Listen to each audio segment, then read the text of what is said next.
Gujarat police ભૂતકાળમાં પણ રાજકીય સરકારના ઈશારે ખોટા કેસો કરી અને એમાં સુપ્રીમ કોર્ટની લપડા ખાઈ ચૂકી છે.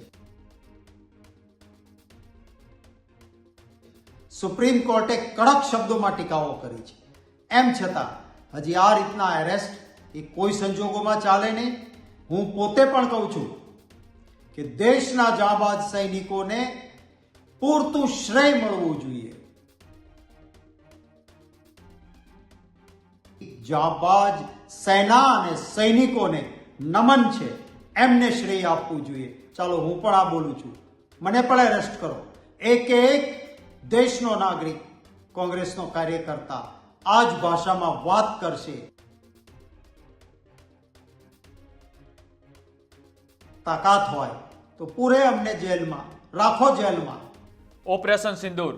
આ ઓપરેશન સિંદૂર એક એવી ઘટના હતી કે એનાથી આખા દેશને ગર્વ હતું અને દેશના સૈન્યએ જે પરાક્રમ કર્યું તેના પર સૌ કોઈ એ તાલીઓથી તો કોઈ પોતાના સોશિયલ મીડિયાના મારફતે આ સૈન્યના શ્રેયને વધાવી રહ્યા હતા. પણ જ્યારથી આ ઓપરેશન સિંદૂર પૂરું થયું ત્યારથી હવે રાજકારણ પણ ગરમાયું અને રાજકારણ ત્યાં સુધી ગરમાયું કે ભારતીય જનતા પાર્ટીના એક નેતા એ જાહેર મંચ ઉપરથી એવું કહી દે કે આ ઓપરેશનની જે વિરાંગના હતી એ વિરાંગના નહીં પણ એ આતંકવાદી પરિવારમાંથી આવે છે.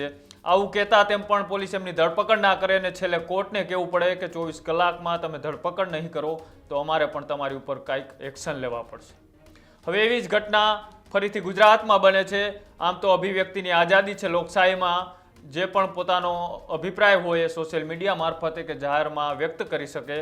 પણ ગુજરાત પોલીસ એક વ્યક્તિ સોશિયલ મીડિયાની ઉપર લખે છે કે ઓપરેશન સિંદૂરનો શ્રેય એ ભારતીય સૈન્યને મળવો જોઈએ, નહીં કે કોઈ રાજકીય પાર્ટીના આકાઓને કે કોઈ રાજનેતાઓને. આવું લખતા તાત્કાલિક ગાંધીનગર સાયબર પોલીસ એક્શનમાં આવે છે અને રાતના 3 વાગે આ રાજેશ સોની નામના વ્યક્તિની અટકાયત થતાં હવે શક્તિસિંહ ગોહિલ પણ ખરેખર ના બગડ્યા છે. નમસ્કાર, આપ જોઈ રહ્યા છો ન્યૂઝ રૂમ. આપની સાથે છું કૃણાલ આહિર. પહેલગાંવ આતંકવાદ હુમલા બાદ આ ભારતના સૈન્યએ પાકિસ્તાનને જે જડબાતોડ જવાબ આપ્યો અને તેમનું ઓપરેશનનું નામ હતું ઓપરેશન સિંદૂર. આ ઓપરેશન સિંદૂર થકી દેશની રાજકીય પાર્ટીઓ હોય કે દેશની 140 કરોડની જનતા એ તમામ એક અવાજે બોલી રહી હતી કે ભારતના સૈન્યનું જે પરાક્રમ છે તેના પર અમને ગર્વ છે અને ગર્વ હોવું પણ જોઈએ. આમાં રાજનીતિ ન આવી જોઈએ. પણ હજી તો આ ઓપરેશન પૂરું થવાની તૈયારીમાં હતું તો આ પહેલ કરી ભારતીય જનતા પાર્ટીના જ એક નેતાએ અને કહી દીધું એ જે વિરાંગના હતી સુફિયા કુરેશી, તેમને કહી દીધું કે આ તો આતંકવાદ પરિવારમાંથી આવે છે. આવું મોટું નિવેદન આપ્યા છતાં પણ ત્યાંની પોલીસ કોઈ કાર્યવાહી નથી કરતી અને અંતે આ કોર્ટના જજને એવું કહેવું પડે છે કે પોલીસ તમે આની ઉપર 24 કલાકની અંદર FIR નહીં દાખલ કરો તો અમારે તમારા પર એક્શન લેવા પડશે. અને જો વિરોધી પાર્ટીના કોઈ નેતાએ આવું લખ્યું હોત કે આવું બોલ્યા હોત તો સરકાર તો આખી માથે ચડી જાત, પણ પોલીસ પણ એની કેવા હાલ કરત એ તો ખબર નથી. પણ હવે આવી જ ઘટના ગુજરાતમાં બની છે. બોલવાની, અભિવ્યક્તિની તો આમ તો આપણા દેશની અંદર લોકશાહીમાં આઝાદી છે, પોતપોતાનું મંતવ્ય રજૂ કરી શકે સરકાર કોઈ પણની હોય. પણ જ્યારે ગાંધીનગર ખાતે એક રાજેશ સોની નામનો વ્યક્તિ પોતાના સોશિયલ મીડિયાની અંદર એક એવું લખે છે કે ઓપરેશન સિંદૂરનો શ્રેય ભારતીય સૈન્યને મળવો જોઈએ, નહીં કે કોઈ રાજકીય પાર્ટીઓને કે ના તો કોઈ નેતાને. આવું લખતા ગાંધીનગર પોલીસ એક્શનમાં આવે છે અને ગાંધીનગરની સાયબર પોલીસ રાતના 3 વાગે આ કોંગ્રેસના કાર્યકર રાજેશ સોનીની ધરપકડ કરે છે. ધરપકડ કરતાં જ હવે મામલો ગરમાયો છે અને શક્તિસિંહ ગોહિલ મેદાને આવે છે અને શક્તિસિંહ ગોહિલ એવા બગડે છે કે સરકારને ચીમકી આપતા કહે છે કે આપણા દેશમાં લોકશાહી છે, બોલવાની, અભિવ્યક્તિની આઝાદી છે. અમારી પણ સરકાર હતી, તમારી પણ સરકાર છે, સરકાર તો આવે ને જાય. સૈન્યનું જે પરાક્રમ હોય એ સૈન્યને જ બિરદાવવા લાયક હોય, એ કોઈ રાજકીય પાર્ટીઓએ તેમનો શ્રેય ના લેવો જોઈએ. તેમ છતાંય જો તમને શ્રેય લેવાનો એટલો જ ભરખા હોય તો પછી કાર્યવાહી તમારા નેતાએ પણ બોલ્યા હતા સુફિયા કુરેશી વિશે, તેના પર કેમ ના થઈ? અને એ વાત સાચી છે કે સૈન્યનું જે પણ કાંઈ પરાક્રમ હોય એ પરાક્રમનો શ્રેય સૈન્યને જ મળવો જોઈએ. પણ રાજકીય પાર્ટીઓ હવે આની અંદર પોતાને જસ ખાટવા માટે મેદાને ઉતરી રહી છે તો વિરોધી પાર્ટીના વ્યક્તિઓ કાંઈ લખે તો પોલીસ તેમની ધરપકડ કરી રહી છે. શક્તિસિંહ ગોહિલે તો ત્યાં સુધીને કહી દીધું કે હું પણ બોલું છું કે આ સૈન્યનું પરાક્રમ એ ભારતના સૈન્યને મળવું જોઈએ. મારી પણ તમારામાં તાકાત હોય તો ધરપકડ કરો. અને મુખ્યમંત્રીને કહેતા એવું પણ કહ્યું કે મનમોહનસિંહની જ્યારે સરકાર હતી, સોનિયા ગાંધીની સરકાર હોય કે પછી ઇન્દિરા ગાંધીની સરકાર હોય, સરકારો તો અમારી પણ રહી, અમારા વિરુદ્ધ પણ એલફેલ ભાષામાં લોકો બોલતા હતા, અમે તો ક્યારેય આવી કાર્યવાહી નથી કરી. તેમ છતાંય તમને જો આ કાર્યવાહીથી સંતુષ્ટ હો અને તમે આનો શ્રેય પોતાની માથે લેવા માંગતા હોય એ તો ક્યારેય સાખી નહીં લેવામાં આવે. વધુમાં શું કહ્યું શક્તિસિંહ ગોહિલે, આવો એ પણ સાંભળી. ગઈકાલે રાત્રે 3 વાગે જાણે કોઈ આતંકવાદીને પકડવાના હોય એ રીતે એક સામાજિક કાર્યકર્તા, રાજકીય કાર્યકર્તા રાજેશભાઈ ટી સોનીની ગાંધીનગર સાયબર ક્રાઇમે ધરપકડ કરી.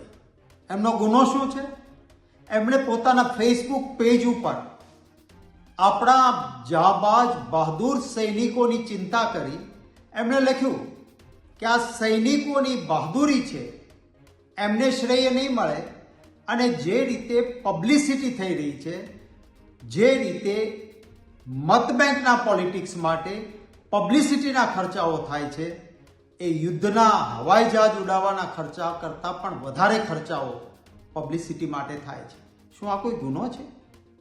દેશનો નાગરિક આપણી બહાદુર સેનાના સૈનિકોને શ્રેય મળવું જોઈએ આવી વાત કરે, આ શું કોઈ ગુનો છે?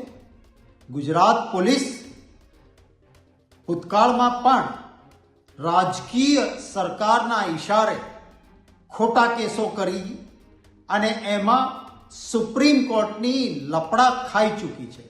સુપ્રીમ કોર્ટે કડક શબ્દોમાં ટીકાઓ કરી છે. એમ છતાં હજી આ રીતના એરેસ્ટ એ કોઈ સંજોગોમાં ચાલે નહીં. હું પોતે પણ કહું છું કે દેશના જાબાજ સૈનિકોને પૂરતું શ્રેય મળવું જોઈએ અને સરકારના નાણાંનો દુરુપયોગ કરીને, દેશની પ્રજાના નાણાંના દુરુપયોગ કરીને પબ્લિસિટીના સ્ટન્ટ પાછળ ભાજપની સરકારે સરકારની તિજોરીનો નાણાંનો દુરુપયોગ ન કરવો જોઈએ. કોઈ પણ સરકારમાં બેઠેલો નેતા હોય એને શ્રેય ના લેવું જોઈએ, પરંતુ ભારતની જાબાજ સેના અને સૈનિકોને નમન છે, એમને શ્રેય આપવું જોઈએ. ચાલો હું પણ આ બોલું છું, મને પણ એરેસ્ટ કરો. એક દેશનો નાગરિક, કોંગ્રેસનો કાર્યકર્તા આ જ ભાષામાં વાત કરશે અને ભાજપની સરકારને તાકાત હોય તો પૂરે અમને જેલમાં રાખો, જેલમાં. આ લોકતંત્ર નથી. લોકશાહીમાં બાબા સાહેબ આંબેડકરની અધ્યક્ષતામાં બનેલા બંધારણમાં મૂળભૂત અધિકાર પ્રત્યેના એ મૂળભૂત અધિકાર એ વાણી સ્વાતંત્ર્યનો, વિચારની અભિવ્યક્તિનો એ મૂળભૂત અધિકાર છે અને કરી શકાય. માનની સ્વર્ગસ્થ મનમોહનસિંહજી એ વડાપ્રધાન હતા અને મનમોહનસિંહજી જ્યારે વડાપ્રધાન હતા ત્યારે ભાજપના નેતાઓ અને એમના કેટલાક સમર્થકો મનમોહનસિંહજીના વિશે બેફામ રીતે અભદ્ર કહી શકાય એવી ટિપ્પણી કરતા હતા. પરંતુ કોંગ્રેસની એક કેન્દ્ર સરકાર કે રાજ્યોમાં બહુ જગ્યાએ અમારી સરકારો હતી, રાજ્યોમાં ક્યાંય કોઈ પણ વાણી સ્વાતંત્ર્યતા ઉપર કાપ મૂકીને કોઈના સામે એફઆઈઆરો અમે નથી કરી.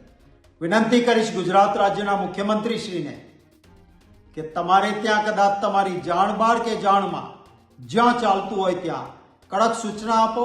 આ રાજેશભાઈ સોની એ સામાજિક પ્રતિષ્ઠિત આગેવાન છે. રાષ્ટ્ર વિરુદ્ધ એમની કોઈ ટિપ્પણી કે ટ્વીટ નથી. સૈનિકોના સમર્થનમાં અને પ્રચાર પાછળ થતા ખર્ચાઓની વિરુદ્ધમાં બોલવું એ ગુનો ન હોઈ શકે. અને એ ગુનો ગણતા હો તો હું પણ બોલું છું અને એક કોંગ્રેસી કાર્યકર્તા બોલશે.